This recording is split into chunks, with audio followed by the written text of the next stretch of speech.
Trakt ichida yig'ilgan narsalarimni qaranglar akalar. Bozorchi xotinlarga o'xshayman-a.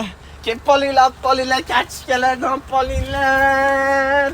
Agar seriozno olib qaraydigan bo'lsa, kiyimlarim juda ham ko'payib ketibdi. Menda bitta kasallik bor akalar. Yo, sizlar o'ylaganda Down sindromi emas, kasallik, haligi eski narsalarni tashlab yubora olmayman. Ayniqsa eski kiyimlarni rahmim keladi. Nimagadir kiyimlarni tashlab yuborganida kiyimga qarayman, kiyim ham menga bunday qaraydi.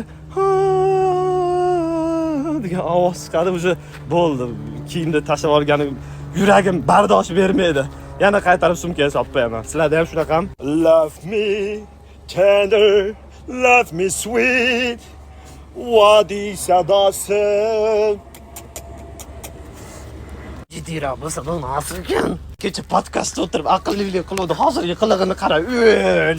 Ana birovlarni g'iybat qilasan, ko'tlarini kavlaysan, o'zingni to'g'irla birinchi, o'l. Единственное, shu haterlarni o'ylaydigan odam men bo'lsam kerak. Sizlarda o'nnilarga ham o'zim so'kib, o'zim urishib ham qo'yaraman. Shuning uchun menga rahmat deb kommentariy yozinglar. Begim, limolim, begim.